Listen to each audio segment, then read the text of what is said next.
Batonomingi bandeko batale émission Mbwetete yoko ya émission ya Festival Basola naka chaque mercredi à partir de 16h30 qui nous à 18h puis la rediffusion c'est chaque dimanche à partir de 8h30. C'est vrai bandeko belé peut-être benga kibiso pour antine de tozongisa papa na biso Chika bazali guide spirituel pour te le biso likamoteli kodi ya pambate bandeko peut-être balana likabo na moi na katikati de ba peut-être attention et nous avons beaucoup de questions au bandeko tunaki pour te tuna papa na biso guide Chico Polantina kobla likamotali kodi ya nakati ya mabota pe na kati ya bato. Je crois que toute la émission surtout avec temps et belé aussi ça jusqu'à ton côté pe na sujet musu pe si l'envoûtement mais nous sommes pas encore là avec maître Chika Mbote papa. Oui Mbote papa Nteka Mbote na ba téléspectateurs nyonso bazolanda biso. Batunaki maître Chika guide spirituel azan église to azan église té.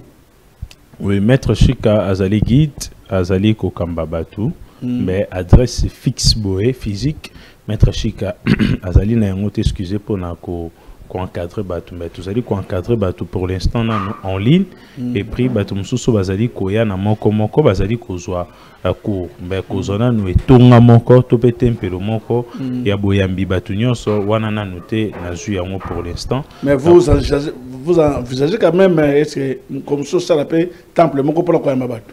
Oui, exactement. Déjà, bah, temple Zalaki, mais faut y a bah réalité mon corps. Les salagi qui est tout calé, nous tout stoppé. Et en 2023, et que ça là qui est tout zonisa et tonga au batunios bandoya na katsa temple pour la concentration pour la maramunios. Naza déjà na temple, mais temple là qui contenir pas plus de 20 personnes. Donc c'est temple mais qui contenir batumokie.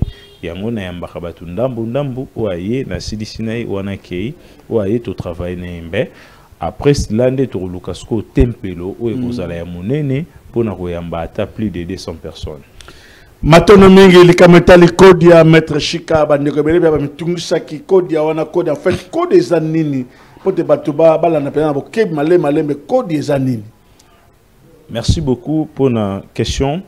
Na banza l'autre fois tant to le kanaki awa to le bele ki mai matali kodia mbe bandeko basenga ki mingi penza to zongela to limbola c'est parce que mon koloana to zalaki batumi balé na koloba boye na création tango nzambe azali ko sala mokidi ndenge to yibi biso nyonso le passé ya nzambe ndezali futur na biso c'est parce que nzambe a sala kalisusu elo remonte ya sika mais azana makambo nyonso oyo déjà salaki et que biso ba être humain nde to banda ko sala ba découverte par rapport ya ba merveille oyo ezali visible na ba merveille oyo ezali caché.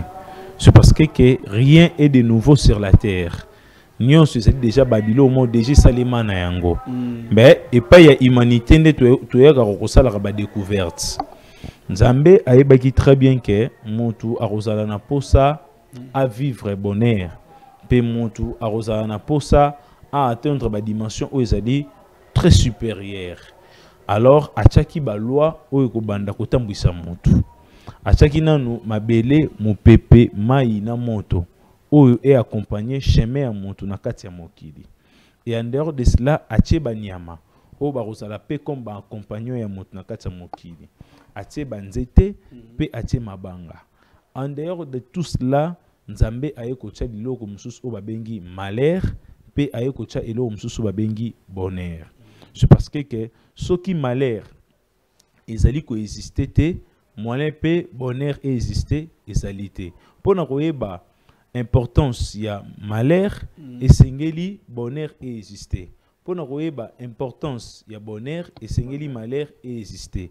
Donc bango nyonso mibale batambolaka lolenge ndenge moko. Alors na katikati wana ezali na équilibre topé libre arbitre. Mutu ndenga azali boye azali ye moko propre maître topé propre guide ya kopona soit kosala malamu soit na kosala mabe. C'est parce que na kati ya être humain il y a l'énergie positive et l'énergie négative. Na kati ya nzoto ya muntu ezali na ba démon o bazali na kati na ye, na kati ya nzoto ya muntu pe ezali na ba ange o bazali pembeni na ye. Lolenge ka nzamba salaki. Alors tout homme azali posséder ba démon na kati na ye, pe ba ange na kati na ye. Oui, tout homme azali composé na ba esprit o bazali positif, na ba esprit o bazali négatif. C'est ça l'équilibre ya nzambe. Oui, nzambe pa na ye malamu eza raté, mabe eza raté. Azali au-delà ya malamu, azali au-delà ya mabe. Bisonde tozali ko juger loko ezali malamu, bisonde tozali ko juger loko ezali mabe. Même ba angelou avant basila kozala na kati ya na monde o nzamba pesaki bango, bakutaki déjà malamu ezalaki, pe bakutaki déjà mabe ezalaki. Donc ba mabe na malamu ezali le première matière o temps nzambe abandi ko sala création na ye, ba première matière asalaki ezalaki mabe na malamu. Alors libre arbitre à choisir soit le mal soit le bien. Oui, c'est parce que l'homme va choisir soit azwa malamu ou soit azwa mabe. C'est parce que l'homme azali animé na ba capacité morobo ezali très différent na ba espèce monsus o nzamba sali. Alors na kati ya malamu ya kibonzambe nde tozo trouver eloko o to bengi nkodia. Kodia ezali nenge nazali koloba met fois pe ko ebisa batuke kodia nazolo bien non kodio ezali positif tozolo bien kodio ezali négativité nazolo bien kodio ezali positif kodia ezali eloko moko oyo nzambe asalaki pe nzambe asala pona ba être humain baza na facilité ya kozala même fréquence na eloko oyo to bengi bonheur. C'est parce que ndenge to monaka radio bandeko bazana ba radio bokomona bakomaka ba chiffre moko boye na tableau ya radio ba chiffre na batiaka ba 1 ba 2 ba 3 ba 4 ezali ba fréquence par laquelle soki fréquence na yo zo luka chaîne moko par exemple na luka Fast TV akoza na fréquence mon songolo soki nazali ko luka Fast TV na ye na fréquence na ye na rozwa Fast TV na qualité moko boye o ezali impeccable. Mais soki nazali koluka Fast TV na fréquence o ya yete moyenne azwa Fast TV ezali te c'est parce que ezali fréquence na yango te ezali ndenge moko na bonheur ezali na ba base fréquence na yango o esengi na mutu a localiser yango pona bonheur esala nini et ya ko vivre na kati ya vie ya mutu. Alors parmi ba utile o e localisaka ba bonheur nde utile wana moko to bengi yango nkodia. Kodia ezali na ba langue ebele ndeka tozali koloba orokende pe quelque part ba robenga yango pe moyeke. Alors ezali ko oui ezali ko aider mutu kaka azala bien localisé na bonheur. C'est parce que na kati ya famille nyonso famille oyo tozali komona famille oyo ozali famille onga nazali famille ba téléspectateurs bazali ba très bien bazali na angelou moko o azali wana pona kopesa bonheur kaka pona famille yana et bazali lisusu na angelou moko o azali kaka pona kopesa malheur na kati ya famille yana. Alors na tous les familles bazana na capacité ya ko localiser bonheur na bango. Alors pona ça la pratique ya localisation ya bonheur nde na spiritualité et utile wana to bengi yango nkodia. Donc kodia ezali eloko moko o ezali négativité et neka batu nyonso basila ko penser que kodia nyonso ezali négativité kodia nyonso ezali négativité kodia o ezali positif ezali oyo nazali koloba kodia ezali négatif ezali oyo yibe pa ya mutu tope kodia ya mutu yo yibi yango wana force ne komi négatif mais kodia oyo ezali ya famille o mutu ezali ko utiliser yango ezali négativité. Ok, code ya famille eyaka na ndenge ni babatika yango na bakoko batika la mutu maloba to ezana symbole moko o batika na kati ya code ya famille biso batika na code ya famille na mutu moko akotiliza ngo ndenge nini. Normalement oyo nga na yebi ekila ya code ya makashi ezali ka il faut ko aider famille. Parce que nos ancêtres savaient très bien que l'être humain a évolué. Mais na kati évolution na yana sengeli pas que a évolué moko. Évolution bon fait à la en grande échelle. C'est parce que transformation à un seul individu et koki ko sala pe que communauté mobimba échanger. Donc ngai na ko sala par exemple nazana mon solo mais na sali pe que effort bato pe bazaki na mon solo muké lokola ou bazaki na mon solo muké par rapport au ngai ba mata. C'est ça où ils allaient qui ya makasi na kati ya kodia. Donc tant moto azui kodia. Kodia eza na ba forme belé to ko pe songo na koloba, ba ko pe songo pe na symbole ya eloko. Tant moto azui kodia senge na yeba ke ngai ne na zali boye, na zali déjà na kodia ya famille o papa to maman to pe koko apesa ki ngai. Kodia wana esengeli na sala yango en sorte que famille sa nini ezwa évolution. Tant yo ozana kodia et que au côté si ki motema mabe ya koyede batute directement kodia na ebebaka yango mona mutu mususu olo bakina zaki na kodia na ngai ezo sa nini ezo marcher di susute. C'est parce que kodia ezali géré par ba être divin, par nos anciens êtres divins. To bazali komona ke comportement ya mutu oyo ezali bien te directement ba osani ba okima yo ba négliger énergie ni kokita. Donc ce qui est très important, c'est que moto azali na kodia et sengene aiba très bien que kodia ezalaka wana pona ko aider libota mobimba. Alors comment ça se passe ou comment ça se donne? C'est parce que bato belé bazali ko se poser la question na place wana. Pona moto azwa kodia le rôle ngai ne nazaboye nazali maître. Mais nazali pe moto o nazali na famille oyo na uti na kati. Na kati ya famille nga na uti na kati soki papa apesa ki ngai ndingisa ke yo mutu komi likonzi ya famille ko de pesa mano na maloba tango déjà papa to mama abengi o mwana mwasi to pe mwana mobali par exemple Nenette, Christelle ou Jean ou Pierre yaka awa na minute oyo yondo komi likonzi ya famille mobimba ekotalela yo yonde il faut ça nene au diriger famille yeba ke bato nyonso o baloba na bango déjà loko abongo et pas ya papa soit pas ya maman soit pas mon condiment ya famille yeba ke apesa ki déjà kodia apesa déjà bonheur mobimba pouvoir nyonso bapesa ko déjà pouvoir ya on pour mona bato mususu ezalaka na matanga msusu pa bakufelaki papa ou bien bakufelaki membre mo ya famille be omoni ba colonions basangani babi yo mutu x na minute on neza bo famille kotalela yo ne mutu kokunda mutu oyo yo mutu komi bo c'est ça yango na déjà pouvoir. C'est parce que malobo tozali koloba nde ezali à la base ya tout to bundaka na bandoki nana ngo oyebisa que déjà mona satan na forme na ou bien moni satan abimeli ebo azala raté mais à partir il y a parole oyo zo bimisa directement ezali ko sala bienfait. Donc tant déjà ba pesio déjà liloba que yo na minute oyo okomi mokonzi ya famille yo na ministre okomi molobeli ya famille directement yeba ke basili ko pesa déjà puissance énergétique ya kodia yango wana matono mingi na kanisi tuzula malembe maître Chika naza ko pesa explication likamatali kodia lengi ni kodia pesa melaka na maloba donc kodia zalika puissance moko oba transmettre na mutu soit na maloba nde likamo ezali ko salema moto bangate vraiment bangate papate peut-être yo pesi ba lobelo likamo na moto champ peut-être kapenza te ba mi pe lobelo bango ba tchape kate oui ezana bato belé pe ba pesi bokonza famille mais à déconsidérer yango malédiction bato mususu banda bongo anga makamba famille na okota te yo mama famille okota te ndeni yo uti na famille obimi na nzete te omona bon ils rappellent lisusu bango te zali ba enseignement ba komo yela bango na kata balia famille bon bien sûr balia famille to kokata yango mais to kokata yango lolenge nini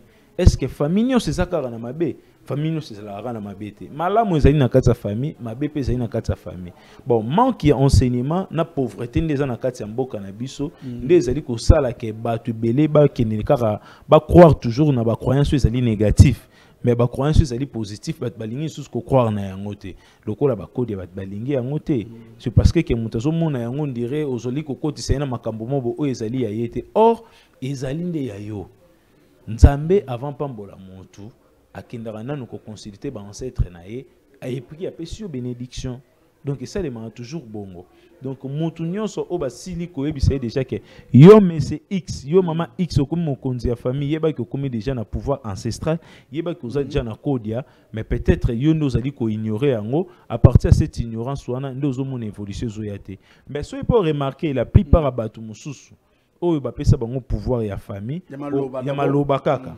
omona kaka ke moto wana ata problème eza nini na famille azanga ko contribuer te même si azosala te bato ebele base posa baquestion toyeba te mais pourquoi ngai nasalaka te naza riche te mais problème nyonso ya famille bayaka nango epa na ngai mais sepe baye nango epa na ngai nasalaka effort ata ya 40% nasala nini nakokisa likambo wana. Donc ezali pouvoir ancestral oyo ezali na kati ya motu oyo ezali ko faire éveiller motu. Donc esalemaka toujours bongo yango nazosenga na baâme nyonso ezali conscient oyo bapesa bango pouvoir wana prendre ça en considération. C'est ça la spiritualité. Nzambe akosambisa motu te soyo ozali kokroire na jugement yeba ke nzambe akosambisa o te ke po osombaki lupangu ou soit po osombaki mutuka. Nzambe asambisa motu na ba loi oyo ezali ya univers, ba loi oyo ezali coutumier, ba loi oyo ezali kosimba même ba animaux. Biloko nzamba osambisa moto yangona oyo ezali lié toujours na kati ya nature. Nde ezali ba loi oyo ba seigneur ya karma na ya dharma bazali ko veiller sur yango. Donc moto nyonso azali kolandanga très bien ayeba ke soki déjà basila koloba na bongo na famille yeba très bien que ozali déjà na pouvoir ancestral pe ozali na code ya oyo ezali na acte ya parole. Mais ezali pe na pouvoir mususu ba pesaka yango na acte ya elembo. Matono mingi na kanisi toza en direct na banda ko na bino benga biso na numéro vous allez afficher pe na écran na bino benga biso en tout cas on a toutes sortes de questions et pas y a maître Chika on répond de bien à les guides spirituels on répond à tout dans nion soleil tout les code to code en profondeur te bete code des lignes c'est code des lignes ma base des nini et longo na maître Chika tout landa malembe maître Chika c'est des codes d'abord et puis ça na maloba o balobi pour natia na yo mais comment est-ce que mutakoye ba ke nga nazada na pouvoir moto nazana na code ya famille quoi mutakoye bandene et ça na ba makamo ba oui, c'est parce que Kenenge tozali boé, homme azali na partie où ezali conscient et azali na partie où ezali subconscient. Partie où ezali conscient ezali makambo nyonso oyo yo oyebi na kati ya bongo na yo. Oyebi babiloko nyonso. Partie où ezali subconscient ezali partie où makambo nyonso oyo yo bosana comme ba souvenir lointain o muta bosana et fandara na kati ya subconscience. Alors, en dehors de la subconscience, wana ezali na super conscience, ou ezali mémoire ya nzambe, ndenge musicien mora emaki, mémoire ya nzambe. Donc ezali mémoire ya nzambe ou yara na kati ya intervention na kati ya vie ya moto. Donc mémoire divin ou ezali koya ko bakisa pole na kati ya bomo ya moto. Moto nyonso ndenge azali boye. Soki na conscience na ye azali kozwa e ya noter na mituna na ye, mais na subconscience na ye arozwa be yano. Soki ozali ko remarquer que subconscience na yo et bisaka eloko moko à ce qui concerne le pouvoir ou ezali na kati ya famille yeba ki ozali déjà na conscience ozali déjà na kodia pour ça na mutu mususu azotambola mais au mona oloba mais ngai nazalaka toujours très attaché na makambo ezali ya famille donc mutu wana ami yeba déjà très bien que azali déjà lié na pouvoir ancestral na azali déjà lié na ba ancêtre divin azana rôle mo pour na famille peut-être na conscience na ende azoyeba vraiment ko manyola yango bien te ou bien azoyeba neni akoki kotambwisa yango bien te mais mutu nyonso oyo azali na pouvoir subconscience na ye et interpellera conscience na ye po yeba très bien que ndenge ozali na pouvoir au moins pe mutu mususu azali kotambola na kati ya bomoi mais azalaka toujours très attaché na makambo oyo eteli spiritualité. Au monde montouana alinga koyoka jamais likambo ya spiritualité les kai inaperçu. Il faut toujours à participer na solo ana ou bien à participer na kata cérémonie. Bazali batu oyo elakisaka très bien que ozali na pouvoir moko boye ya kobata manakata nzoto nayo. Donc wana ezali ba bilembo oyo elakisaka. Ok, bilembo l'excité mutu zape na code yango na benga biso en direct téléphone za kofunga mabenga biso na ba numéro nyonso bazala afficher na ba écran na bino comme ça botu na mituna. Code ya maloba toki wana maloba mutabangi te mais code muso za kaba pesa ka bilembo na bite eza rappelé solo pesa bilembo si bilembo ngo za travailler to ya ka ndenge nini bilembo ndenge tozali boye na kati mokili c'est parce que ba reine ezali ebele avant to koma na mokili na biso ya ba reine ya ba ange ezali ba reine ya ba monde ya ba archange ezali ba reine ya ba monde ya ba extraterrestre ezali ba reine ya mabanga ezali ba reine ya mai ezali ba reine ya mokili presque ebele ezali ya ba être humain ezali. Alors na kati ya mokili na biso o tozali na kati ya planète terre nde ezali place oyo ba reine ya biloko ebele ezali. Na mokili na biso tozali na reine moko tobengi ba reine de pierre. Tozali komona na kati ya reine de pierre tozomona biloko tobengi ba émeraude, tozali komona ba pierre philosophale, tozali komona ba pierre d'onyx, tozali komona ba diamant, tozali komona ba or. Wana nyonso ezali parmi ba reine ou pe ba bilembo oyo ezali kotambusa na kati ya mokili. Nos ancêtres bayebaki très bien que moto nde azali kotambola boye. Mabanga, mopepe, mai, moto, nzete nyonso wana ezali ko accompagner vie physique ya moto na vie spirituelle ya moto. Alors bayebaki très bien que ndenge ezali boye tokoki kozwa pe reine ya pierre moko. Par exemple, les bato mosusu bapesa bango bankodia na libanga kaka ya pamba. Bakoki kotinda yo ozwi libanga ya sa ya mai. Omoni mabanga tomona na sa ya mai. Okoki kozwa yango bazwi énergie moko eza positive. Batie yango na kati ya libanga. Wana bakoko mbeba nani? Papa na rokotia yango. Oui, arotia yango 4. Tout nyonso tozali komona kati ya mokili. Même méditation na azoloba. Asakeli libanga na donc vrai terme ezali kosaka. Mutu asaki me maloba moko ezali ya kitoko. Asaki azwi libanga wana apesi yo. Tango azwi libanga na apesi yo, elingi koloba boye. Bokonzi ya mabanga, mokonzi ya mabele, bokonzi ya mai, bokonzi ya kibomoto asali nini? Apesi yo yango. Eke yo sali nini? Ozwi yango et puis ozwi libanga na obombi yango quelque part. Bokonzi nango pete te bat bakomona na bango yango. Po mutu amona yango, mutu akomona na yango. Allô? Allô? Oui, allô? Mbote ndeko? Oui, bonsoir. Bonsoir, biso za kombo pe biso wapi? Pascal Moisson. Nabengi appartient combien de Kinshasa, même si je Liban. Oui. Tuna motuna ndeko. Question de la tenue na la mec a dit que non. Je veux participer. Tout le monde a la chance de la carte de la à participer à reparticiper à un mandat de la carte de la il a dit que non. Il va aller à la carte de la Oui. Ok, merci. Merci à répondre. Allô, Binini. Allô. Allô. Allô. Il est parti. Abi moto alandi bien mais moto na ko yeba ke katina ye code wana ezali force wana ezali. Akoyeba ndenge nini. Sunga biso papa parce que pour un retour à son ce qui ba bengi. Allons-y. Normalement ba indice ezali presque belé o ezola ki savoir même moto ana za na pouvoir. Pour ezali na bato mususu bazwa baptême to pe bapesa bango pouvoir enva bima na kati ya mokili. Soit moto moko, soit papa na ye, soit maman na ye, ou soit moto moko aloba maloba mo déjà est bien tant ya zaki déjà en libomo. Ou voir même avant na libomo. Bato bon on peut bazwa déjà ba kodia déjà. Azui déjà pouvoir, abotami déjà na pouvoir. Mais papa zo ba déjà maloba mo pour na mwana wana. O akobotama ozala boye bo sala bo tout ça. Maloba pe kotaka. Maloba pe kotaka oui. Tant maloba na eko se communiquer na esprit oyo ya mama et directement mwana za na kati ya libomo. Communication na ekote pas na directement. Alors siko motu o azali komiye ba très bien kazali na ngenge moko na kati na ye. Batwana presque ba symbole la kisama kezali nini.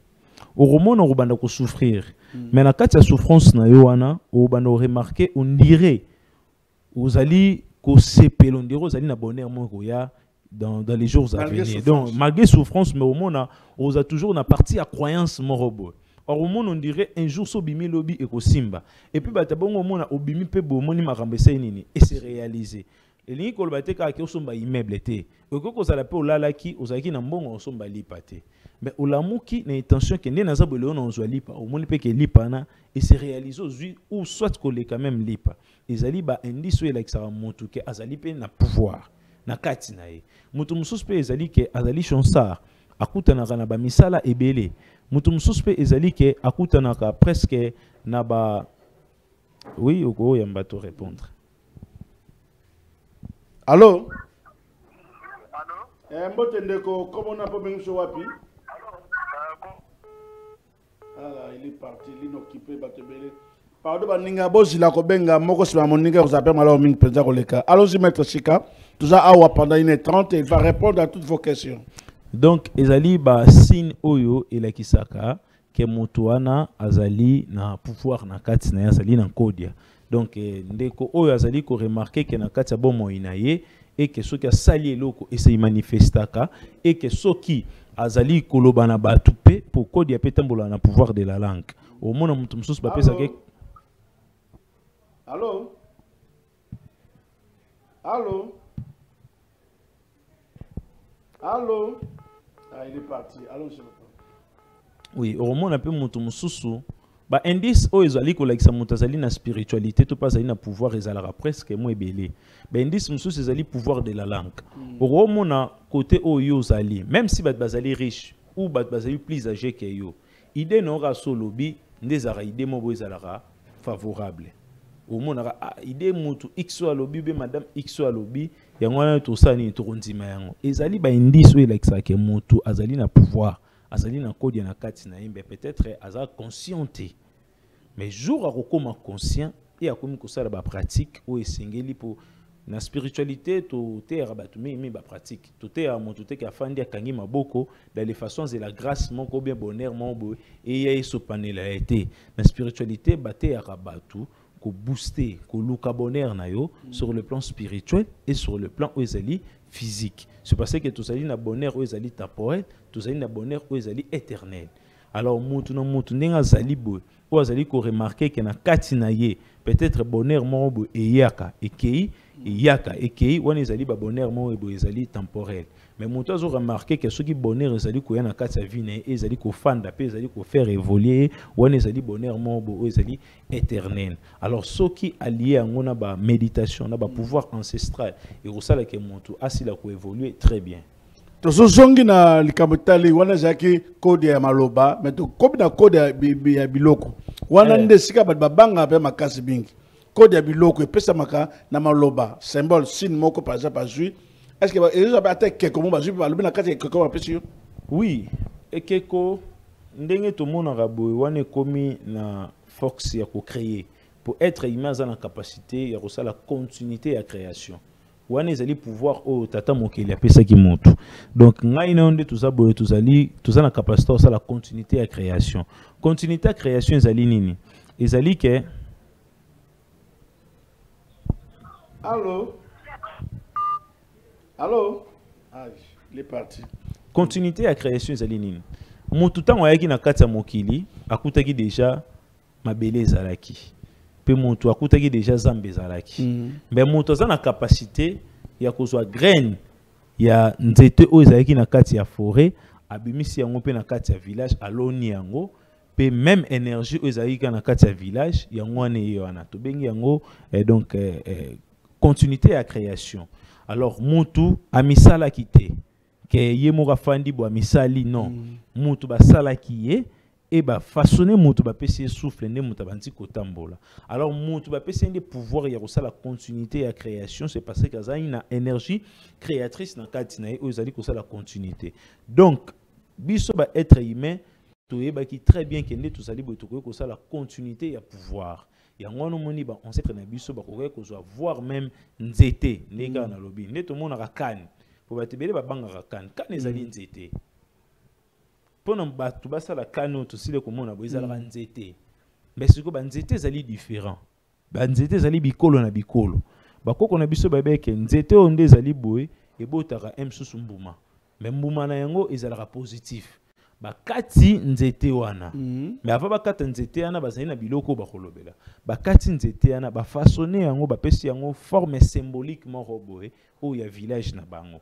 Et bazui na kati nzete yana ba charger énergie ya zali ya parole ya maloba na action que biso ne tozali boye to lingi que pouvoir auto pese pa na mwana biso ezali symbolisé par nzete mais ezali logo moko e conduire na forme moko ezali positif ne romona batum susu ezali ki ton ba pese code ya ba rose nzete basali nini ba pese nzete mutum susu pe ba ko zo bazui nzungu ya nzungu nzungu vraiment tout le monde nzungu batie moi symbole na kati ba pesi c'est parce que on est comme kindorité wana Te, eza kindoki te. Je suis à Zobanga déjà, peut-être Kindoki. Ce que c'est Kindoki, mais c'est Kindoki est positif. Ok, ah, Kindoki Malamu, vous avez ma baisse à la Kindoki Malamu, vous avez Kindoki paie ma baisse à lui. Ok. Je pense que Ndenge Sali Bo, Nzamba Zali au-delà même Yabandoki, tous Ali Kolobana. Donc, être humain, bakoti seinde kobanga mingi. Ok. C'est parce que na kati ya mboka, chaque village, ezali na balolenge na yango oyo, estambolaka. Soki mungala beti mbunda awa, voilà. Muta koyeba ke oyo ezali mbunda bangala.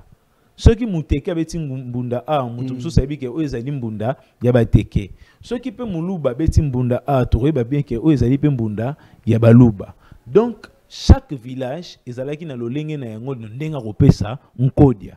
Chaque village ezali na lolenge na yango na lolenge ya kotambwisa. Allô, mbote ndeko. Toza en direct papa, pour ça que comme on peut bien sur wapi. Pour ça mettre à expliquer biso système ya activation pour la banque ya na batina landa qui na la pour ça à répondre à expliquer système ya code ya. Allô. Ok. Ok, Olandi. Le système d'activation ba code ya on est en ndenge. Système ya ko activer code ya premièrement technique le plus simple. Ce qu'on a dans village na bino. Ou bon, qu'on a dans village te. Mais oyebi ke biso ne toza bona mboka na biso soki olingi kokende otala mpaka. Topo lingi pouvoir ancestral à la positif na yo.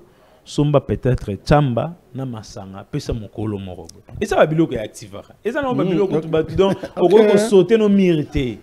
Ba te belé bazo joasko moni ezaka ba religion to ezali ko dominer Congo lelo ndem tezo me ba to vraiment na ko la lisa bato. Par exemple mutu mususu na za boswe na mboka na bino ntabande mutazali na valeur ya makasi. Osombi tabopesi paka moko ya mboka. Osombi tabopesi mama no aza pembeni. Osombi tabopesi mutu moko bo aza peut-être na famille no ou bien so za na famille te. Pesa bana na yo ou pesa mpaka moko aza pembeni na yo. Paka na soki abwakeli osoyi na bite ka bwakeli osoyi. Mais ezali langage OK, c'est ça. Donc soki abwakeli osoyi donc yeba dire activer mba moko kodia na yo. Et puis tango bandi mba moko activer kodia no bandi mba moko pratiquer. Ezako na batu mususu ezaki akuta na pena maître te. Mais na kutana pena batu mususu abongo episo ke maître ngai ne naza boye na tambolaka na nzela na monaka mususu likasa morobo ou soit na monaka mbongo mobo ya bibende ou bien mbongo mobo ya kala na tia yango na kati ndako na nga na koma ko utiliser yango etake kodia mais et se manifestera pe. Donc moto azui croyance na ye a focaliser yango wana et comme pe croyance na pe zui marche. Donc de quoi poser une question na pona ko activer kodia na ye ezali kaka. Allô. Allô? Donc, pour activer Kodia, moi le plus facile, ce qui aux alliés, par exemple. Donc, ça a bonne œuvre. Donc, ça la œuvre mon bezali bien vis-à-vis à ancêtre na bino mon vis-à-vis à koko na bino mon roboé. Ndé ezali ko activer Kodia na o yo sili koza na yango. Ou soit yo mo ko ça la propre Kodia na yo. Ya kozwa kaka elembo moko ezali naturel et que le bima lo ba ya malamu et que elembo ane banda ko se manifester. Allô? Allô? Mbote deko? Yo bengu so wape kobu no nani? Mabeli na changu komu na kabi. Oui? Ina tu na mete soki siko bino na famille boza na moti. Oui? Ah, c'est éloigné la TV. Jana mo musika na poste télévision na yo papa na ngai bolimisi. Ah. Voilà. Tu as une question? Mutune zali soki na famille bozalaka na moti. Oui. C'est besoin ndenge nini? Ah. OK. Matondo mingi ndeka tuni so na famille na bino bozala na code ya tesko bozango ndenge nini? Tu na famille bozala na code ya te na zo pesa ba technique ebele. Ndeko okoko zwa mam elo elembo moko ya mboka na yo yo monso lobima loba malamu soki pe bankoko no bazana to pe papa no azana akoki kopesa yango soki bazana savoir te luka bato bazali na savoir na yango par exemple ba guide de ba maître Chika akoki kopesa yango ata bozalaki na yango ata bozalaki na yango te mena rebandeli lisusu mabota nyonso bazalaka na pouvoir na bango. bikolo nyonso bokoko na bango ezali ko bokoko ezali bongo. Par exemple na koyebisa bato mboko bato balingi kokende mingi ezali Dubaï na forme ezali positif ba mekano ko se documenter Dubaï se créer ndenge nini ezali ba parti à pouvoir ancestral na bango ba créer yango ezali bien moko mutu moko azui pouvoir ya idée ancestrale et que asali ke ba ancêtre na eba évoluer so ke na Dubaï okuta ata ba 40 rois ata ba 20 royaumes fandi wana c'est parce que ezali bonheur moko bo ezali collectif, c'est pour toute une communauté. Allô. Allô, bonsoir. Bonsoir papa Nabiso, comment on a pas besoin wapi? Kombo nangai Didier na bengi bino depuis commune ya Masina na quartier Sophie. Oui papa. Dans la question nazo landa maître. Oui. Question nangai ezali par rapport à scène moko événement moko ekomela ngai. C'était vers les années 2010. Allô, bah? Oui. J'ai perdu mon grand-père, mais avant Koko Nanga Akufa, donc Koko Yaboti, Maman Nangai, Koko Yabobali. Alors, le jour où il y a Liwa, il y a Koko Nangai, Koko Nanga a Bengi Sangai. Alobi Nanga, en tout cas, ça là, tout l'élo, je me souviens même du jour, et ça là, un certain samedi. Alobi, ça là, tout l'élo, ce qui est outil Moussala, Oya Tokutana. Na silisi Moussala, ezaka demi-journée, na silisi 12 heures. Le temps na zwa transport, si na komanandaku, c'était vers 16 heures, je me souviens bien, na côté à rond-point ya Willery. Noko nanga abenginga pour me dire que Koko nanga ya mobali a koufi. Alors, je me suis posé plusieurs questions pour savoir pourquoi réellement Koko a bengi sakingai et a bengi singa kaka jour wana. Est-ce que ayebaki likambuto azaki ne loko moko azalaki ko préparer pour nangai. Alors, Koko a koufi. Bon, on a fait ce qu'on pouvait faire pour enterrer Koko. Alors, dans le maître azoko expliquer et loko wana isongeli ngai. Maintenant, je voulais savoir est-ce que Koko azalaki na eloko moko alingaka tikela ngai Yeko a koufi na zone ya moté. Alors, qu'est-ce que je peux faire pour récupérer il loko wana oyo Koko alingaka pesa ngai a pesa nga moté? Parce que bato mingi balobelange loko wana que sûrement Koko azalaki ne loko moko alingaka pesa yo. Alors, lokolo yaki retard yango esalaki que okuta été.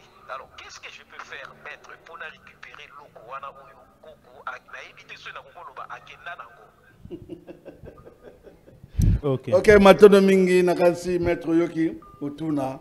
Oui. Attends, la souci wana makasi kolon sabande ngozo expliquer dans la société à récupérer et lokwana parce que pourquoi peut essayer à kufa au sala ni na moment all. Bon, normalement na ko répondre boy. Mutu soki alinga kufa ataye ou bien ngai. Soit azali mutu azali dans les vrais oyeba.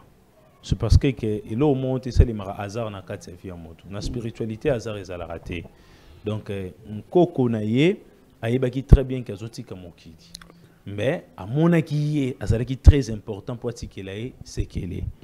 Et Yesuko a joué na imprudence. Donc ezali ben imprévu à vie. Ndemte salié que asanine à atteindre à sa bénédiction en athée. Mais dans la spiritualité, il n'y a pas aussi l'impossibilité. Mais allez le roman, vous allez moi top secret, puis vous allez babilo qu'on mon secret, c'est facile à récupérer ça. C'est parce que on sait très dans un ekawana. Donc ceux qui paient le Congo à Kindagi na yango tozo yango facile. Donc il a qu'à me contacter après l'émission, na opé ba procédure au yemo ko récupérer yango. Ou soit ngai moko pe na ko récupérer na PC ou soit ezaki na message moko ezaki très important ko PC. C'est parce que on a aussi des testaments. Ba testament ezalaka oral et puis na ba testament ezalaki écrit. Peut-être benga koti ki la testament ou peut-être benga koti ki la nini nguya ya libota mobimba. Donc ezali trop tacté le roi ezali kana makanisi wana guide spirituel le roi maître Chika dans la facilité ya ko récupérer le ko na pe ko PC yango ou soit ko zo message wana ko transmettre yango. Maintenant, nous avons après émission, c'est aussi ici, on reçoit numéro à mettre Chika comme ça, selon top secret, nous avons comme ça, et le coin est zongle. Vraiment, en tout cas, après l'émission, contactez Maître Chika, à repasser sa numéro comme ça, vous avez enfin oyo bako récupérer oyo zaki richesse peut-être ta famille balinga batika loka na suso za lango contacter maître Chika à son numéro comme ça beaucoup t'en ensemble toujours continuer papa likamote toujours kodia oya libota na biloko bilembo oyo pesa maka parce que mingi bako ko banga avec ko banga ole msu eloko wala omemlanga ba mabe omemlanga lekelo mabe tout ça alors mutako sa ndenge peut te fausse wana longa katina pour fonctionner elonga na kati ya moto premièrement esengeli moto amiye bazali nani pozana bato bela zotambola na nzela amiye biteke ngai ne nazaboe nazali mutu x ou nazali mutu y yo ndeko ozali kolanda ngai sala nanu effort miyeba ozali nani jour mutu komiyeba ozali nani nde kobanga nyonso kozala na yango ekolongwa c'est parce que manque ya komiyeba ke nazali nani nde ezali komema mutu na kobanga nde ezali komema pe bato ebele na bobangi mais jour mutu akoyeba que azali au-delà ya bademo basila ko expliquer bango mutu osila bobanga eza le roi mutu le roi ngai par exemple na bongo na ngai na pensera te que msusu diable existera ou ma bemo ezali ko exister pourquoi c'est parce que nazo vivre au-delà ya conscience wana soki mutu zo vivre na kati ya conscience wana ne mutu osala nini o tomber par erreur donc mutu toujours akomiyeba ke azali nani makambo nyonso babisaka mutu akobanga akolongola kobanga bien sûr to ebi pe na kati ya ba village na biso il y a aussi des pratiques mauvaises o esalemaka ba pratique mususu bato mususu ba nos ancêtres mususu ba ndeko sala yango na kanai na nko pona kobangisa bato kaka ba pouvoir mais normalement na kati pe ya ba pratique wana ya malamu ezalaki ya mabe pe ezalaki. Allô on a émission Papa Seka. Oui papa, nous sommes bien en direct mutuna ezali retourna. Ah, il est parti. Donc, ma pratique, il y a malamu ezalaki, il y a ma BP ezalaki. Donc, na biso nyonso, to eba très bien que na boko ko na biso to kozwa o ezali ya malamu, o ezali ya mabe to kosala nini, to kotika. Donc, to kobwaka. Mutu nyonso ayo kangai pe ayeba très bien que na kati na ye azali na malamu o soki activer yango akolocaliser bonheur et soki activer yango te et rosala. Allô allô mbote ndeko ok ben je vais comme on a bino papa eh papa moi ma casse mon ke azo kate na bengino na komina kimbaseki eh papa moto na bino kombo na ngai Monsieur Lutumba. Oui. Bon. Mutuna na meza boye. Tuzala vraiment na jekodi wana. Sikoyo na famille tobumi sango. Donc nazala vraiment na posa na zwango. So ça ndenge ni pour zwango? OK. Matono mingi nakansi Olandi Maître Chika. Bazaka la code de famille me bunga azala la souci azwa ngosika osala ndenge nini wana be fa contacter après émission to ndenge nini wana ezali bakamoko ekoma sikoyo spirituel ekoma il faut tout ça la recherche na yango c'est parce que les ana bato mususu azalaki ni na kodia mais peut-être à côté na religion moko ou soit na mouvement spirituel ba bwakisi ba biloko na nyonso akoko zope ba biloko na atumbi yango tango atumbi yango a négliger pouvoir ya ba ancêtre et ba ancêtre ba sani ba maudire directement ba descendant na ye et on mona mutu mususu azobete bino ah papa na biso zaki na ba mituka ezokende balunda tozokende boye tozaki biembe à un certain moment tonka papa kufa makamno c'est ça nini et la lambala moko c'est que msusu papa à côté qui na religion morobo ou bien un mouvement morobo ba tumbi ses pouvoirs ya bankoko les bakoko wana basiliki po kanda ya bakoko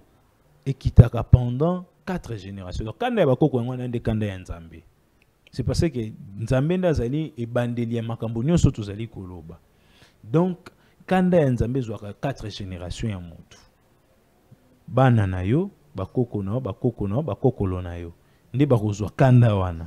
Donc, mutu oyo. Allô? Allô? Allô? Mbote ndeko, comment on a pas bien wapi? Allô? Mbote ndeko.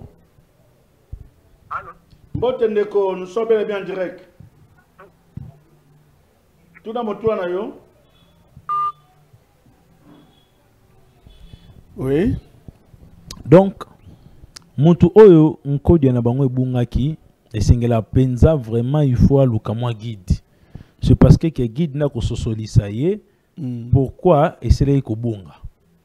Pour normalement nkodia esalaka ba 5 siècles, ba 4 siècles, ba 10 siècles. Pour disparaître. Pour disparaître te pour énergie na yango ekita. Mutu mususu ya ko activer yango. Normalement ça les marabongo. C'est parce que rotation ya mokili nde ezali kotambola nzambe ye moko ayebi pourquoi tchaki bongo. Mais ça la 4 siècles. Pourquoi il faut 4 siècles? C'est parce que bilima ya mai bako régner pendant 1 siècle, bilima ya mabele bako régner pendant 1 siècle, bilima ya moto bako régner pendant 1 siècle et bilima ya mpepe bako régner pendant 1 siècle qui nous donne 4 siècles. Oh, ceux qui 4 ba pouvoir wana nyonso et ça li rotation na yango ndé ko sengela sko et c'est activer lisusu. Donc ça les mabongo. Ok, comme biso te benga biso vraiment tout ma question, tout ça bel et bien en direct de banda ko na bino tout na sur ma question nyonso comme ça maître Chikaza on a pendant à répondre bino. Et ça na ndeko moko a bengi biso benga ngai la fois passée na rediffusion abete papa na bango azaki na code de famille lunga donc câble. Ah oui. Câble avec na famille donc vraiment on a sunga bandeko be na famille. Donc là moko na mutu kat na famille. Mais c'est là que bandeko jalousie ba bomiye. Ta ba bomiye ndenga mystique la bango, ba yaki mbango na ndako po ba récupérer câble wana. Ba ye ba luki ngo câble exact. Ti le lo câble wana ebunga. Mais c'est là ba ndoto ba lotaka. Papa na bango bete câble wana eza isika ba kundanga na cimetière. Moko boya ko déterrenga ne bo mona câble wana. Et c'est faisable aussi ba récupérer on ça kufa déjà mabe que câble na mema ngo eza na cimetière. Ce que ba ko récupérer on ndenge ni. Normalement, dans la loi humaine, ce qui est déjà qu'on déterre corps ya moto, ils allaient déjà condamnable. Dans la loi nan o tous allez vivre na kata moki libo. Ko kende ko déterrer corps ya moto sans pour autant que ça 50 ans, ils allaient déjà condamnable. Na spiritualité, to ko récupérer câble na sans pour autant ko kende ko déterrer. Sans pour autant que dans village. Sans pour autant ko kende na village, sans pour autant ko kende côté azali, on peut déterrer ça. Mais ce n'est pas seulement dit que câble yana kanem tezana pouvoir makasi. Te beaucoup qui peut créer une autre câble, beaucoup créer une autre pouvoir ou ko sala yango bongo. Maintenant souci ya batu. Ce qui bazali na pour ça que ba récupérer car câble yana ba ko couper ça bango yango ezali problème te. C'est parce que bandeko na eton ba ko récupérer câble yana. Donc c'est que ce frère savait très bien que voilà.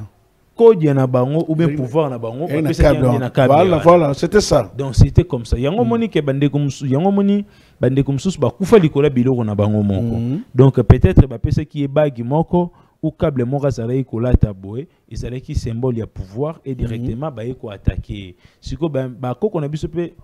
Allô mbote ndeko mbote mbote ndeko na ngai.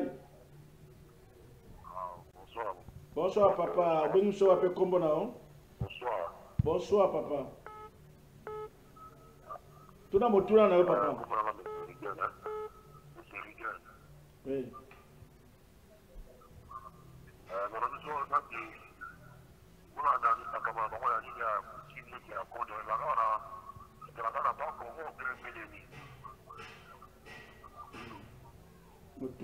C'est code on est à na bas Congo, tous à partout. Dans chaque tribu. Déjà partout. Okay. Pouvoir spirituel il y a Congo, il y a Mboka na biso, ils allaient qui dominé par des banques Congo. C'est pour cela au roman on a très bien même Mbokombo ya Mboka o ezali Congo. Mais originalité ya Congo ya Mboka na biso c'est Ranaka.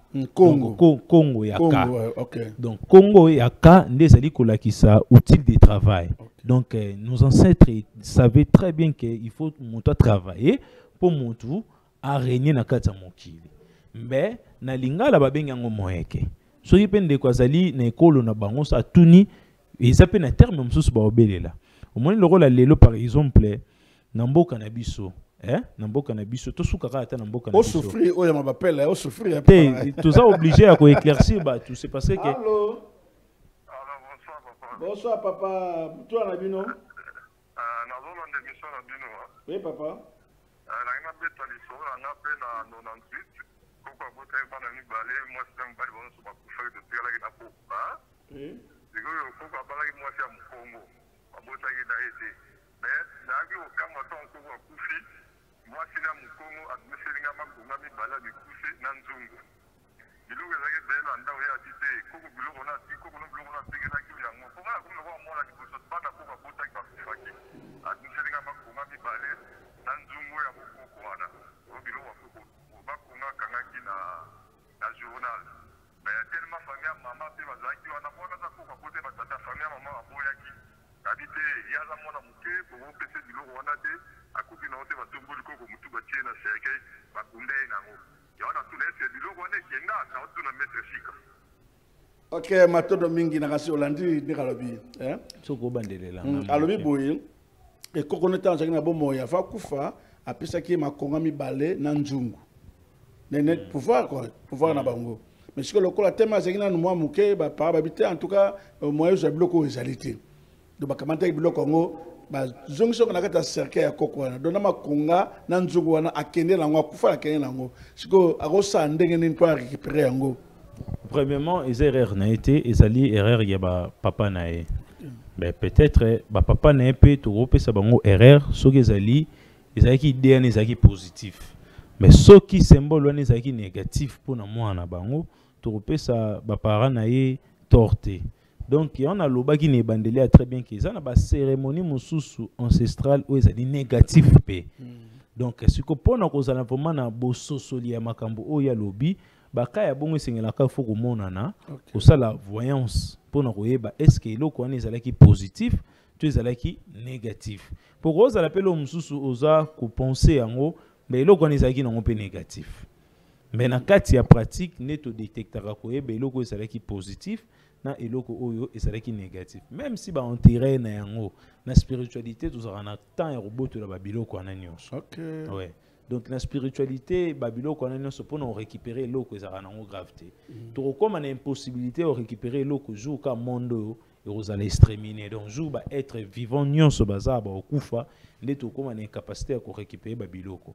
Mais ce qui va que ba être humain tous allez vivre et tout récupérer en par rapport il y a ndeko expliquer une question sous à poser qui avant à répondre au et qui minga mo mukia lo ba nini on dira tout les bossona tous les bossona abi ndenge na ko récupérer biloko code na bango oui voilà. Donc à ça la facilité au récupérer en haut ceux qui a contacté maître Chika pour récupérer en haut calmement ou soit à contacter ba guide mususu ba ko faire récupérer en haut calmement le bandeko bazali ko ba ke bazbungisa ba biloko moko ou bazali na ba souvenir moko bo o bazali na yango ba très bien que pour nous récupérer yango na kananzela molimo ezara na yango penza gravité ezali très simple.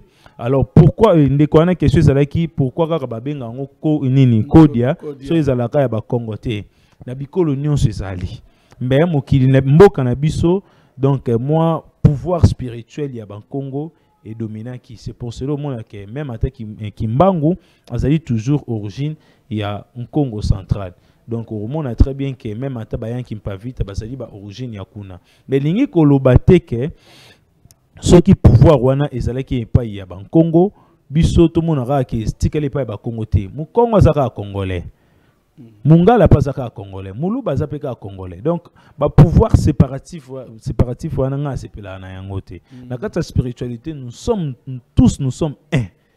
Et seigneli kakato to se mélanger na ba idée pour tout évoluer ensemble. Donc quel que soit ezali ba obenga yango na Kikongo, quel que soit ba obenga yango na Chiluba et pas ya maître Chika ça ne regarde pas. Je pense que maître Chika zape mon Congo te azali mutu Équateur. Lelo nde bokaboli biso naza mutu à côté à Jolo. Mais dans le code, ça me dérange même pas. Allô? Allô? Allô? Bonsoir. Bonsoir. Bonsoir. Papa. Allô, bonsoir. Ah, bonsoir, maman. Bonsoir. Maman.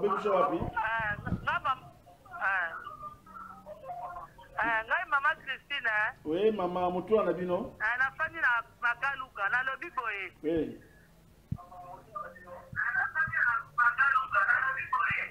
Le papa nga ba yo bela. Loba maman toujours ayo. E koma ki ma vendredi ayeke pai na ngai ayebisi ngai ke. Lobaka maman. il faut nazala compliqué. Ayebisi ngai bongo lebe komi bongo tokomi lendi nakeye epai nene ekuta ye avali kosala pema. Ayebisi ngai nazelaki yo monani te ndenge nini nalukiluki yo namoni yo te. Sikoyo le nazongi na ndaku bango bamemi ye na hôpital mpe akufi so nakoki kosala ndenge nini po komplike ngai mpe ngai nazala komplike na ndenge nini yo nayeba nakosala ndenge nini. Ok, oui. Toujours. Oui, côté à maman. Ok, vous avez un autre maman. Côté à maman, tango. Na otoko loba, soki mutu ngatika mokili oyeba. Ok. Mona batu mususu babenga rabatu. Ande na bone natika mokili. Tala boye, botika la boye. Donc moboti na ye alingaki kopesa ye loko moko. Ok. Mais espace où y a tiki temps nde mutu a perdre loko wana ya mutu ya. Bon, a perdre yango c'est parce que pourquoi tango azalaki nanu na pema wana makasi te azalaki peut-être azalaki na makasi ya koloba. Mais loko la zui pema azalaki sous na makasi te ndo moni alobi likambo wana te. Mais loko la za conscient que ezali na promesse moko e sukaki na nzela to koki pe ko faire réaliser nini promesse wana. Eza na trop tard te.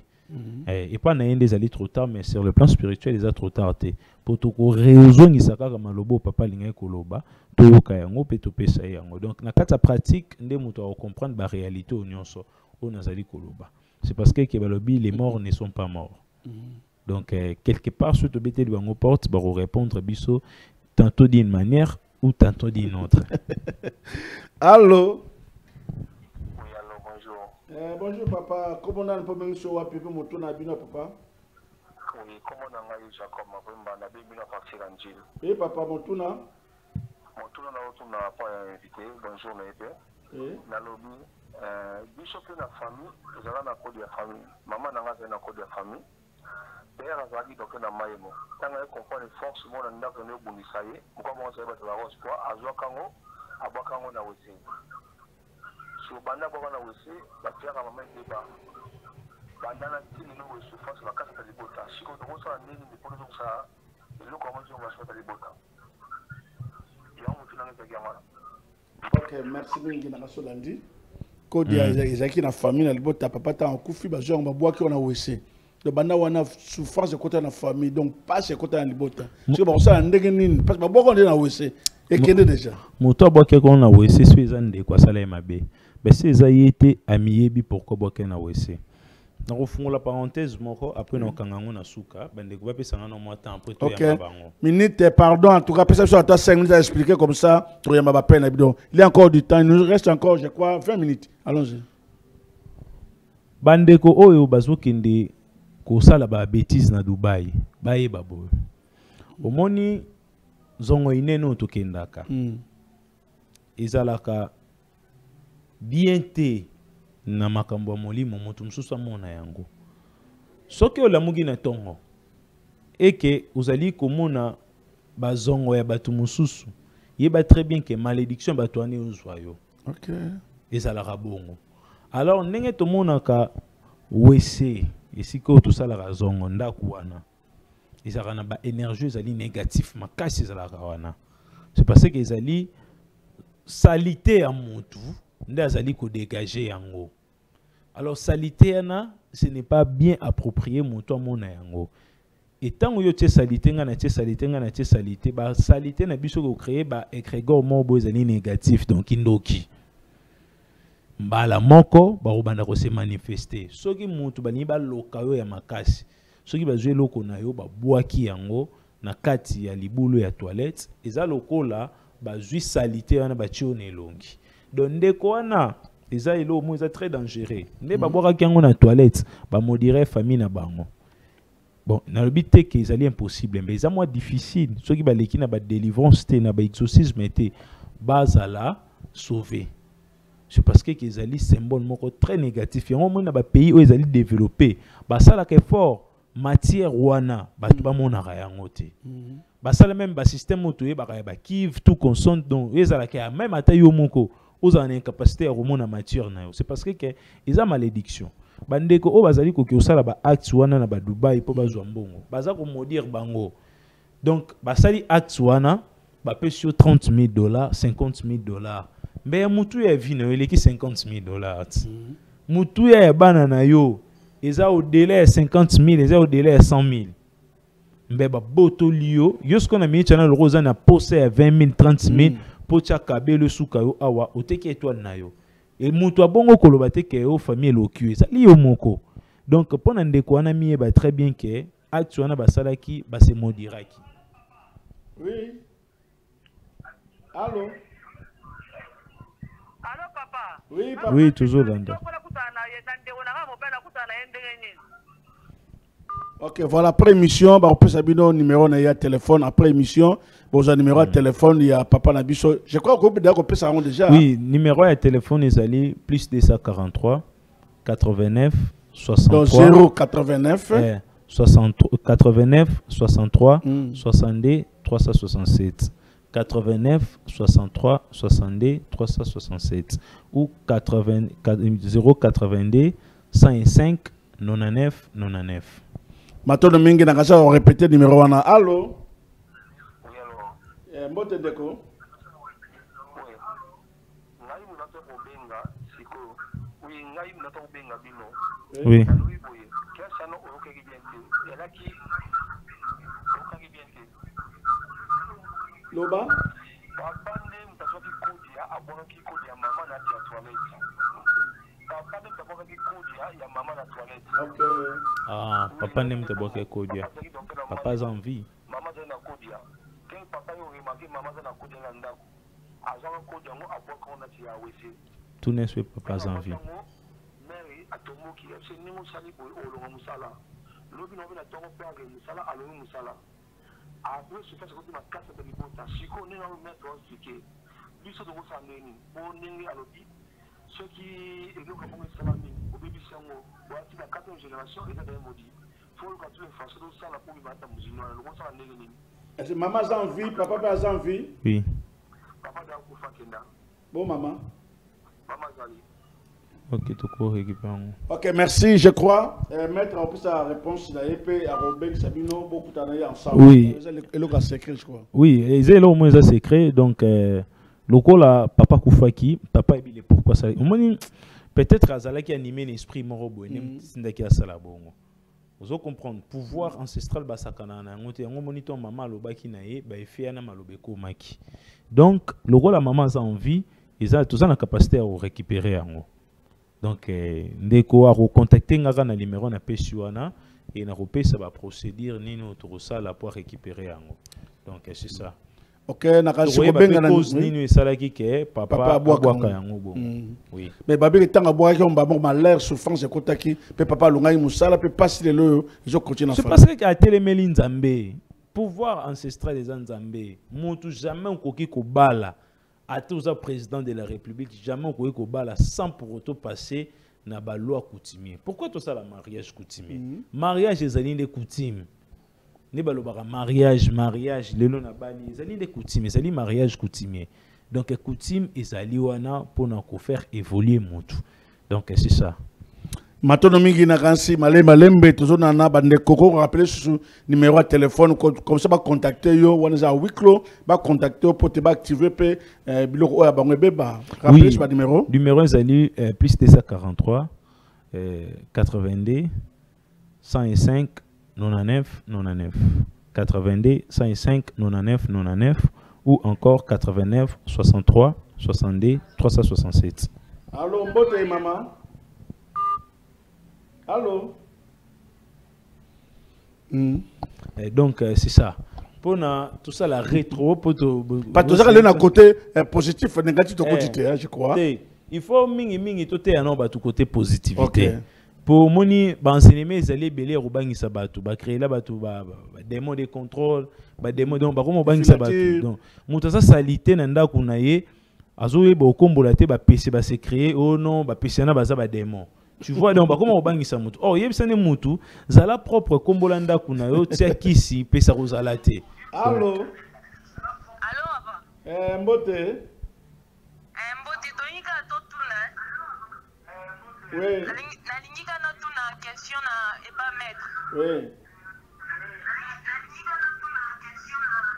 On a question, maman. La famille n'a pas de ratation qui a un commercial, mais faut Le bagan balaboko, maman. Ah oui,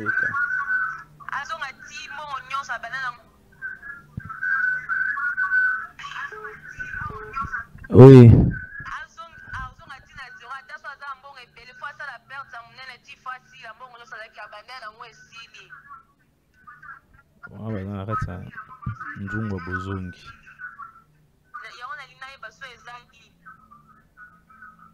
Ok, maître, tous les appareils.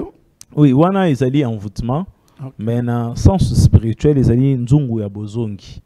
Donc ezali ya batu mususu ata abimisi mutu nde nini. Nzungu wana force apesanteur ana toujours erobenda ye, arozonga toujours na kati ya nzungu ya bozongi. Donc wana ezali marmite de la sorcellerie. Donc ende salima bongo wana ezui famille mobimba to matinde nini okiti. Wana pe le kaka toujours na partie ya ba exorcisme. Pour nous donc on est allé marmite de la sorcellerie. Il y a quatre familles. Il y a quatre familles donc. Il faut quand même baba se retrouver dans quatre familles. Né na loba ina famille nyonso, to lobite que famille nyonso faut botonga ba immeuble été. To ko souffrance, to ko souffrir, mais ils a la moins souffrance mo bezali pe normal. Hein? Ils a la souffrance mo bezo même mutu na évolution spirituelle pe. Mais ça n'a pas souffrance sous évolution spirituelle égalité, évolution matérielle égalité. Donc moutazali vraiment chaos total. À perdre même espoir et existence au moment que mouto otambola comme on a calculé que ba tout aye ate pas moutou kamoro boé abuka na tama kolo ba récompenser. Ils ont compris donc ba comment tama voir même na ba calculer. Je dis ce qui est vrai. Tout ça va mettre to yambara ba tu belé to so la kanaza na kati ya société. Na yebi ba réalité. Moutou muso otambola vraiment na calcul wana. Voir même ngai moko déjà sanimé la ngai muto baka na linga vraiment tout ngai obala ngo za charge tout na zango donc mba moto zo comprendre que nena moile ya muto bon on comprend déjà que tani na zo vivre asa n'était souffrance moko bo eleki niveau alors ce que pour ça na biso zali bat base en état na te so que en Europe ba tu ba souffraka mais au moins la souffrance na bango ça différent. Ezate ka ke po na mboka na bango évoluer te ezake po pe conscience na bango ezali évoluer ba tu fo ba longwana en état ya miracle pour esprit ba tu komaka afandi bo ebika ke miracle te miracle esali mate ndi kona biso cameraman pour miracle esali melaye il faut cha caméra bo azo ko filmer biso soki biso tozana mo 1000 francs nde to kopesa e soki jour ana tozaki 10 personnes to pesa ba 1000 francs par exemple arozana mo 10 000 francs c'est ça moto reliene na moto kinaye donc moto esengeli a forcer de ko travailler. Non que mon toit on a bêta mon sous-souana. Bien on moni force ezali to expliquer batuke même na mapa nos oteka même na mikato nos oteka ce qui esprit na ezali positif et ce qui esprit na ezali ko tambola positif et que ezali ko croire na ba pouvoir on nzamati na kata mokili même na kata mapa no on s'en sortir. Donc ezali teka ke mutu nyosa tanga mate asomba mutuka tout pas à évoluer ndeni te mais etanga mutu a vivre na équilibre pour mokili za équilibre nzamba sali mabe na malamu ache balance et équilibre donc mutu ne fa fanda na kati équilibre so ki yo mo mutu lingi ke nazo na souffrance OK na souffrance so lingi yo mo nazo na bonheur OK na bonheur donc ça se fait toujours comme ça. Mais ce que je sais mais là chrétien belé on a que papa na bango na pouvoir mo ancestral ba tikila bango ba jou yango ba ke pisa na église o ezali abomination o ezali kindoki babe akotika na église azali kamo eloko wana kode wana abwaki onto atombi yango finalement sort nini rozonga na libota wana est-ce que les pasteurs comprennent ça aussi de la même manière que yozo lobla? Normalement je pense si 2030 en plein retour dans pastoral les sous bongoté c'est parce que parmi même des pasteurs et même vraiment comprendre que tokoki ko sala la lisusu makambo boete ezali mabe chaque chose a son temps. Donc mokili échangeaka après ba période. Dans l'an 2000 mokili échangeaki. Et puis lelo le 22 avril mokili déjà zwaki balance mosusu. Yango moni ba guerre esalemi na ba Ukraine ba guerre esalemi presque partout. Mokili zo ki na balance mosusu. Donc ba frère na biso oyo ba zala ba zo ba lobaki. Donc ba lobaki ke bango bazali ba représenter Nzambe.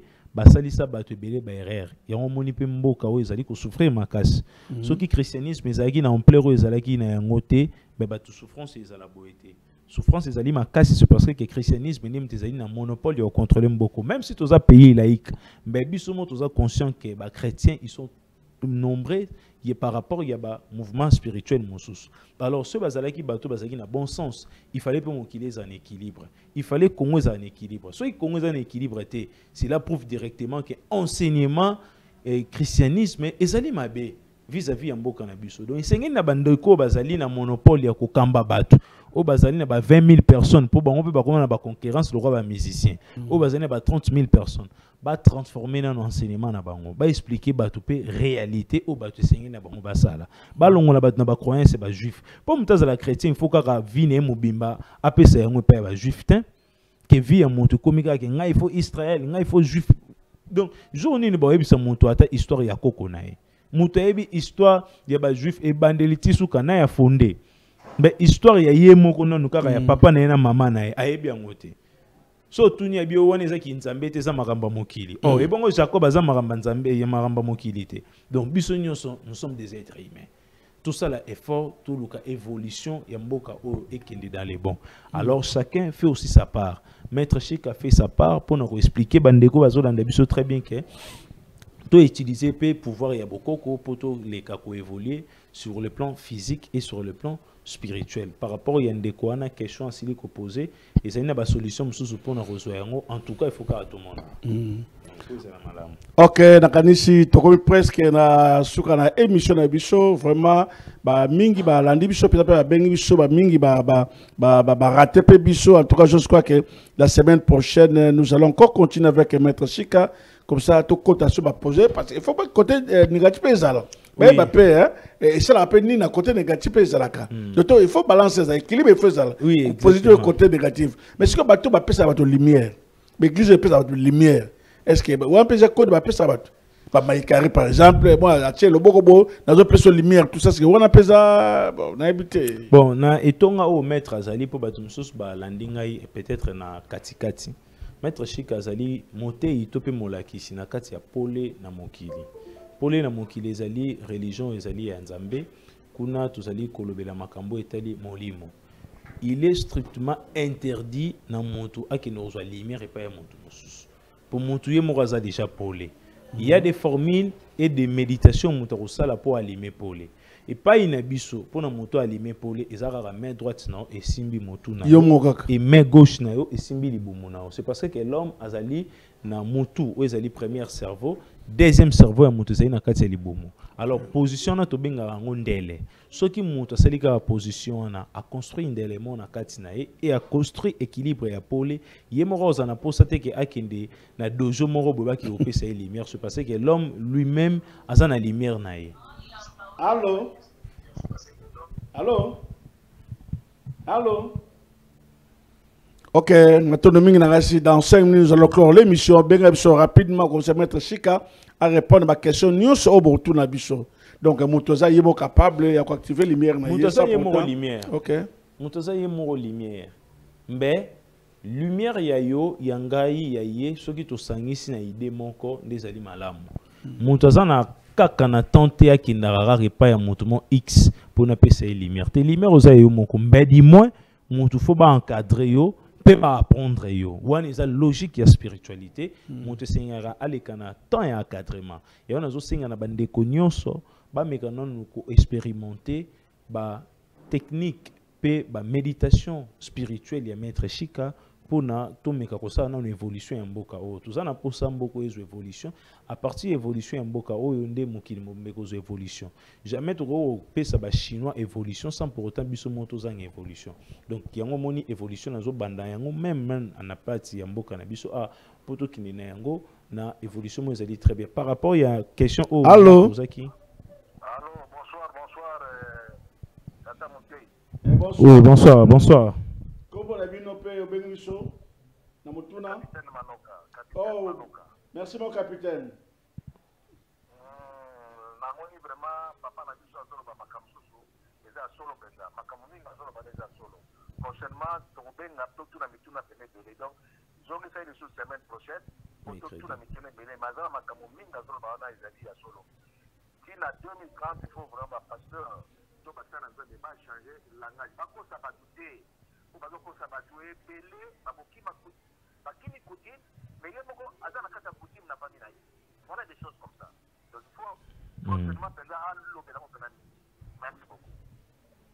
Merci mon capitaine Nzamba Pablo Penza, maître Chika, mon capitaine a bien parti à faire des donc ça Penza au Penza tikato bakalanda mulana monana émission. Oui, donc FARDC Longoni Nabino, donc ce qui mon capitaine est habité ngapi naza parmi ba pandi sango ya ba makambo FARDC sala kaya malamu vis-à-vis na liti ya mboka na biso et mes condoléances na bande kunyonso oyo bazali ko perdre ba proche na bango biso nyonso tozali ba congolais nous sommes des cœurs tobi que un jour makambo na nyonso aussi là donc par rapport à lobi makambo ezali ba pasteur ezali mamba solo bande ko na biso ba pasteur bazo pekisa bino ba franc-maçon bazo pekisa bino ba maïkari mais bango moko bazali ba membre effectif na kati ba loge wana donc ozali ke ba on même biso na kati ya distraction tout ça là en sorte que yo moko okoma propre guide na yo okoma propre maître na yo. Prochain rendez-vous to repesa bango to lobela sur envoûtement par rapport il y a question maman posa kiana ya ndenge sur famille na bango mutamati et que mutakitara wana ezali envoûtement mais nous avons plusieurs sortes d'envoûtement nous avons un envoûtement collectif envoûtement familial et envoûtement aussi personnel. Maintenant, mon capitaine Hollandi, vraiment, à 5 jours la semaine prochaine, vous acceptez? Oui, oui. Donc, mercredi, nous sommes obligés, tant l'invitation est allée, il faut tous les cas. Vraiment. Il faut attendre deux personnes, attendre mon à se convertir à comme Apolé. Pour ne biso, tozo lokumu, nzamba zo lokumu, mabela bankoko pe zo lokumu. Et sur le maître capitaine Manoka sengi beaucoup ta ordinima beaucoup ta. Na yambara batu nyonso, na yambara batu nyonso. Na kati ya émission. Voilà, en privé peut-être beaucoup en privé na yambarabatu. Oui, en privé na yambarabatu. Na la préparation na oti ko ebisa batu nyonso ba ba na 2023. Tout ça les tonga o ezali ke to banda ko yamba batu nyonso mateya oyo banda ko pesama. Mais pour l'instant na ba groupe ya WhatsApp ne nazo pesa siko mateya. Matonomingi Nakanisi, nous sommes presque à la fin de notre émission et na mercredi na lelo. Merci na bande konos ba bengi je crois que maître Chika ako pesa ce numéro encore une fois de plus un numéro à contact rapidement pour bande baza pour ça va contacter maître Chika en privé. Za ma comme ça ko sabino bon na télévision te en privé. Contacter maître Chika na ba numéro et za ko pesa ma maître. Oui, plus 243 89 63 62 367. Plus 243 89 63 62 367. Quel numéro monsieur? 082 105 99 99 082 105 99 99 wana ezali ba numéro ya maître Chika soko bengi ngo poser question na ko ya no layo. Matono mingi nakanisi bazo pa mingi basepela na émission alelo na bosenga ya capitaine Manoka pe bosenga ba téléspectateurs la semaine prochaine nous allons continuer avec maître Chika pendant un mois. Merci. Oui. Pendant un mois peut-être dans le but après ça pour les lumières présent concernant makambo tali penza bonzambe na mokamso et pas maté il faut même c'est mboka pe o kangola ma bantupe ba kangola ma nous avons parlé de Kodia lelo côté positif ainsi en tout cas jusque là à moins que makamso mais en tout cas jusque là na mon président loko mo pa be ezalité bokoko na biso to négliger yangote matono mingi na mama Kati ozali molonga ne papa na biso capitaine Manoka ozali convalescente na ndako nzambe a rétablir ye penza apesa makasi elonga na famille monene nyonso ya capitaine Manoka bandeko nyonso balandi biso moko lelo. Merci maître Chika. Merci, merci na bandeko. Un mot de la fin pour bandeko balandi yo lelo. Oui, bandeko ba retenir très bien. Donc ndenge tozali boye code ya malamu ezali ya mabepe ezali mais au maître Chika ezali kolobela ezali positif et bandeko ba ko sepela batindeli biso ba thème o ba rolinga to lobela maître Chika peut subir nos rendez-vous pendant un mois na ozana bino pona ko solo la rana bino maimatali molimo. Matono mingi merci na Josué cameraman kitoko peza na Fast TV. Merci également na papa Pascal notre nouveau réalisateur émission Mbwetete. Je crois que nous voyons vraiment la Pascal Nengazalaka. Merci na Fred Oazali di Pronabiso sans oublier Papa Nabiso Dinanga Junior, notre nouveau DG, le jeune DG, Oazo Kamabiso. Merci à Bandeko Nyos, Bandeko Moukalelo. Et Zambé, Mokele Kopenase, à Papa Nabiso Banso. Semaine prochaine, ne ratez pas avec Maître Chika. Nous allons continuer. C'est là pendant un mois. Il va nous expliquer si la spiritualité, en fait, que Moutamboto a se retrouvé. La rediffusion de chaque dimanche à partir de 8h30. Ciao!